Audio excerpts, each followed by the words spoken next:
Chegamos ao Salmo 53. Você sabia que o Salmo 53 é praticamente uma repetição do Salmo 14? A gente vai analisar o Salmo 53 hoje. Este é o Salmo do insensato. A palavra originalmente significa o Nabal, o louco, o estúpido. Quem é?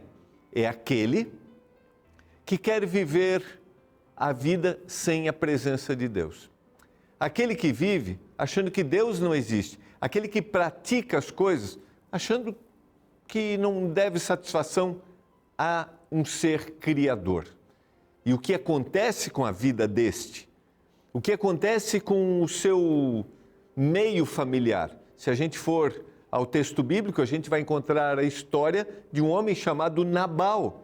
Isso mesmo, o esposo de Abigail, que teve um enfrentamento ou quis afrontar a Davi e que morre de uma forma trágica.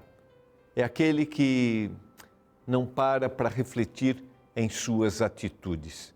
E a pergunta para nós hoje é: você tem pensado naquilo que você vai fazer e tem pedido conselhos a Deus? É o que nós vamos estudar hoje no Salmo 53, praticamente uma repetição do Salmo 14. É um privilégio ter a sua companhia, estamos juntos em mais um Reavivados por Sua Palavra, a leitura de um capítulo da Bíblia por dia. Estamos aqui para motivar você a leitura do texto bíblico, esse livro que atua de forma sobrenatural. Eu sempre gosto de mencionar que a leitura da Bíblia não é natural, ela é sobrenatural. São 1.500 anos do primeiro até o último livro a ser escrito.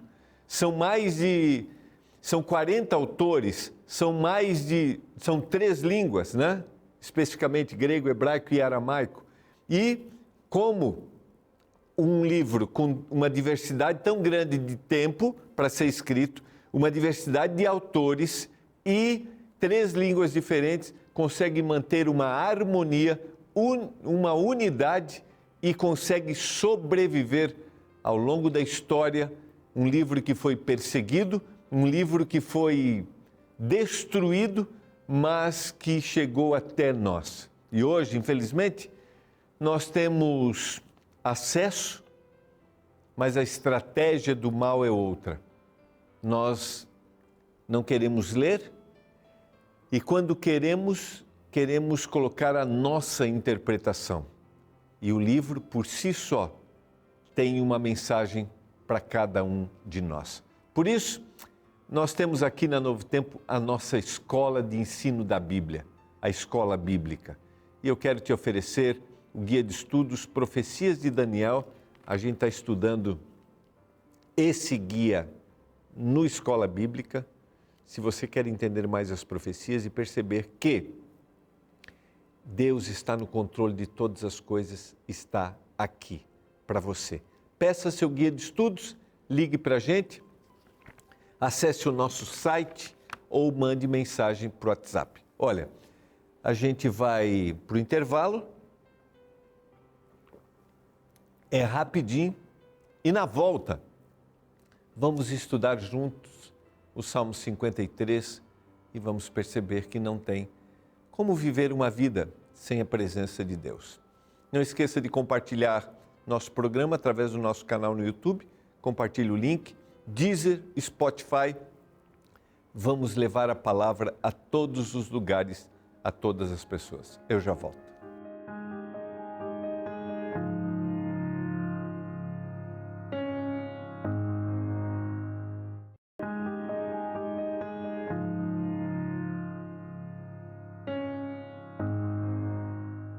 Estamos de volta, você está acompanhando o programa Reavivados por Sua Palavra, é um privilégio poder estudar a Bíblia com você. E nós vamos analisar hoje o Salmo 53, como eu mencionei, você pode comparar o Salmo 53 ao Salmo 14, alguns versos, como o final do verso 5, o verso 5, né, que ele é um pouco diferente do que está no Salmo 14, tá? O Salmo 53 como o Salmo 14 tem a ideia de trabalhar a vida daqueles que vivem sem a presença de Deus, ou aqueles que dizem que Deus não existe, aqueles que voluntariamente, deliberadamente, não querem viver acreditando ou dando satisfação para Deus. Eu talvez estou falando para você que por muitos anos, por muito tempo, viveu uma vida temente a Deus, compartilhou. Talvez você tenha falado em sua comunidade religiosa, talvez você tenha sido um professor de Bíblia, talvez você tenha sido daquelas pessoas que se envolveu com a palavra e era ativamente dedicado. Mas por algum momento, em alguma situação, que eu não sei qual é, você consegue fazer a leitura, talvez você tenha se decepcionado e agora você, de forma deliberada, decide não viver mais. Eu não devo dar satisfações para Deus. E talvez você nem acredite mais na existência ou na visão de Deus como um Deus que atua de forma direta sobre a nossa vida. Você sabe que, basicamente, essa visão a respeito de Deus, a gente tem o teísmo, aqueles que acreditam em um Deus criador e um Deus que atua ainda. Deus não só criou, mas atua na nossa vida e por isso nós devemos ter um contato com Ele. A gente tem uma visão deísta, que é aquele que acredita que Deus criou todas as coisas, mas deixou o mundo à mercê. A gente tem o panteísta, aquele que acredita que Deus está em todas as coisas, que todas as coisas são Deus. Então são várias visões a respeito. E a gente tem o ateísta, a gente tem também o politeísta, aquele que acredita em vários deuses, e a gente tem o ateísmo, o ateísta, aquele que não acredita na existência de Deus. Eu não sei qual é a visão que você tem de Deus, se é uma visão teísta, de que Deus existe e Ele age, se você tem uma visão deísta, que Deus criou, mas abandonou, se você acredita em vários deuses, ou você acredita que Deus se apresenta de várias formas, ou se você não acredita. Não sei exatamente qual é a visão, respeito essa decisão, mas no Salmo 53, como no Salmo 14, ele vai mostrar que é insensato, é loucura, na visão do salmista, a gente achar que Deus não existe ou achar que nós não devemos dar satisfações para Deus. O verso 1 vai dizer assim: diz o insensato no seu coração, não há Deus. Para o salmista, isso é uma estupidez, é uma perversidade, porque aqui, em realidade, não é um ato assim, não tem a ver somente com crença, tem a ver com uma decisão do coração de cometer um equívoco de forma intencional, um equívoco moral. É o significado da palavra insensato aqui. Ele vive sem Deus, ele é nécio, ele acha que nunca dará satisfações. Quero dizer para você que todos nós, para mim isso é muito lógico, Talvez para você, e eu respeito isso, seja uma visão diferente. Mas eu não consigo olhar para o futuro sem pensar no presente e ver também de onde eu vim. São aquelas perguntas sobre a lógica da existência humana. De onde eu vim, por que eu estou aqui, para onde eu vou. A vida tem que ter um sentido. A vida tem que ter um propósito. Os laços que a gente cria, eles são laços para serem eternos. Então, olhar para a existência de Deus é olhar para a lógica da minha existência. E aí eu vou para a criação. Olhar para a existência de Deus é olhar a minha origem. E saber de onde eu vim vai dar para mim sentido agora e dará para mim sentido no futuro. Se eu não sei de onde eu vim, ou se eu tenho, vou dizer com carinho, tá? Você pode pensar diferente, mas eu não consigo olhar, por exemplo, para o passado e achar que eu sou fruto de um acaso, encontrar sentido para o presente, encontrar razão para os laços de amor que eu crio.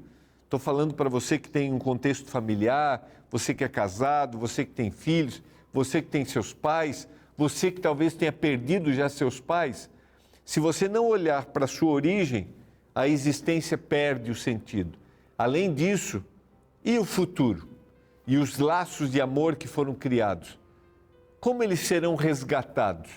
E aí volta o que a gente já estudou, e em algum momento, volta para um futuro onde os laços que terminam nunca mais existirão. Pense mais ou menos assim, você tem seus pais, talvez eles já tenham dormido o sono da morte. O laço que você criou naquele período acabou. Você não vai olhar de novo e dizer, pai, mãe, estou falando para você que talvez tenha perdido seu filho. Então, dizer que não há Deus é dizer, minha origem não foi de um Criador. Minha existência eu vivo simplesmente para esse mundo. E o futuro? Como eu vivo só para esse mundo, só tenho uma visão aqui, temporária e não a visão eterna, a vida perdeu o significado. Eu quero te trazer essa reflexão. O insensato diz, não há Deus. E agora, na sequência, corrompem-se e praticam iniquidade. Já não há quem faça o bem. Por que não há mais quem faça o bem? Porque ele não tem Deus. Se ele não tem Deus, ele não tem um padrão ético. Ele se corrompeu e praticou a iniquidade. A presença de Deus não é que ela seja inibidora, não é isso. É que a presença de Deus é o referencial de onde eu vim, porque eu estou e para onde eu vou. O verso 2 diz, do céu olha Deus para os filhos dos homens, para ver se há quem entenda, se há quem busque a Deus. De alguma forma, o olhar do Senhor está dirigido para você nesse momento e Ele deseja que você olhe para Ele e diga, eu busco ao Senhor. Ele está olhando para os filhos dos homens para ver se alguém entende o que está acontecendo. Se os fundamentos são destruídos, que fará o justo? Se eu não tenho referência de quem é Deus, como fica a minha vida? Eu me torno o meu Deus, eu centralizo a vida em mim mesmo e eu começo a fazer as coisas da minha forma, do meu jeito. Por que não há um justo sequer? Ou melhor, por que não há quem faça o bem? Porque a presença de Deus não está mais ali. Essa expressão vai se repetir, mas algumas vezes, não há quem faça o bem, no verso 3, não há nem sequer um, porque ele perdeu a referência de Deus. Lá no final do verso 4, eles não invocam a Deus. Quando eu me invoco a Deus, eu tenho referência para a vida. Verso 4, verso 3, todos se extraviaram e juntamente se corromperam. Não há quem faça o bem, não há nem sequer um. Tire Deus como referência, a prática será de iniquidade. A corrupção será permanente. E se a corrupção é permanente, as pessoas não querem mais fazer aquilo que é correto. Verso 4, acaso não entendem os obreiros da iniquidade? Esses que devoram o meu povo, como quem come pão, eles não invocam a Deus. Eu não sei se você consegue ter a percepção clara da mensagem que o salmista quer dar. A referência de quem é Deus vai trazer uma referência de um mundo civilizado, vai trazer uma referência de ações equilibradas e de ações amorosas. Por quê? Porque Deus está ali. Se não há a presença de Deus, o contrário vai acontecer: corrupção, prática de iniquidade. No verso 4 ele repete: ninguém, não vai ter ninguém que invoque a Deus. Eles serão obreiros do que é iniquidade. A palavra iniquidade aqui é: Deus tem um padrão daquilo que é correto, e como o indivíduo não tem a presença de Deus, ele vai fazer o contrário daquilo que Deus diz. A iniquidade é fazer o contrário das orientações que o Senhor tem para a nossa vida. Qual é a visão que você tem a respeito de Deus? Eu tenho feito essa pergunta algumas vezes aqui nos Salmos. Você acredita em Deus? E se você acredita em Deus, como você o vê? Você vê Deus como alguém que está do seu lado, alguém que te criou e alguém que tem orientações para a sua vida? Porque Deus não só criou, Deus deixou um caminho que deve ser seguido. Esse caminho, ele não é para conquistar o olhar de Deus, não é para conquistar a preferência de Deus. Essa é uma visão pagã, tá? Os deuses precisavam ser aplacados, a sua ira precisava ser aplacada. Neste caso, eu não preciso aplacar a ira de Deus. Nesse caso, o reconhecimento e a vida ao lado de Deus faz com que em mim a imagem de Deus seja restaurada. E sabe por que nós estamos vivendo uma tragédia no mundo hoje? Porque nós abandonamos a Deus. A gente abandonou a presença de Deus. A gente abandonou a referência de quem é Deus e do que Ele deseja para a nossa vida. Sequência, verso 5. Tornam-se de grande pavor, onde não há a quem temer, porque Deus dispersa. Os ossos daquele que sitia, tu os envergonhas, porque Deus os rejeita. Esse é um cenário de vergonha. Você sabe que nas guerras, neste período da história, por pior que fosse uma derrota, a dignidade estava em que acontecesse um funeral, uma entrega, ou eles fossem enterrados. Era vergonhoso serem abandonados, mortos num campo de batalha. E essa é a referência. Eles tornam-se de grande pavor, onde não há quem a temer, porque Deus dispersa. Então Deus os deixa nessa vergonha, porque Deus os rejeita. Mas lembre-se, antes eles o rejeitaram, eles o abandonaram.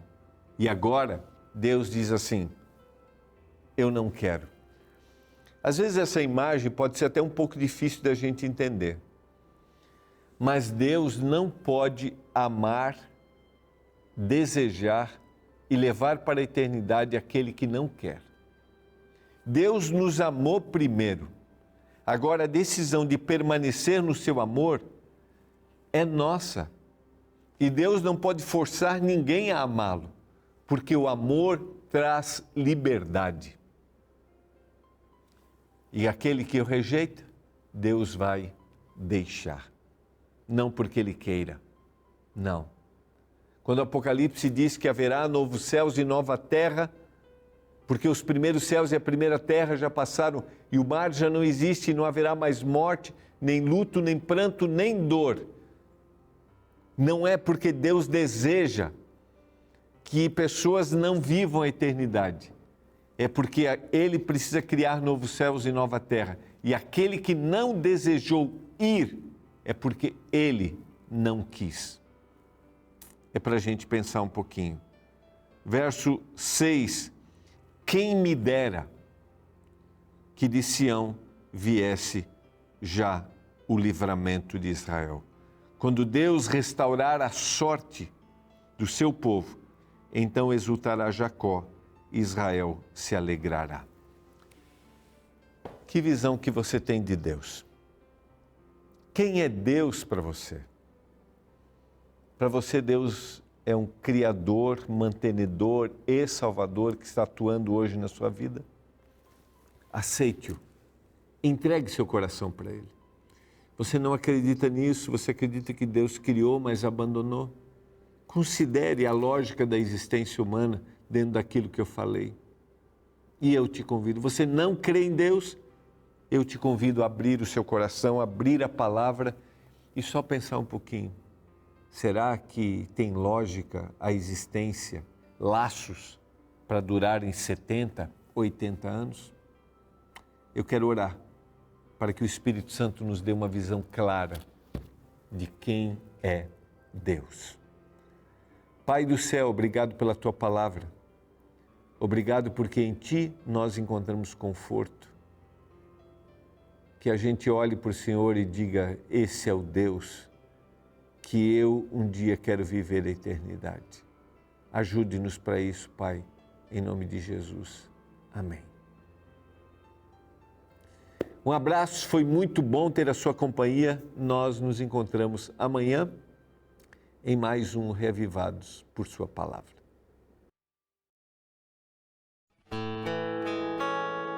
Você é uma boa pessoa?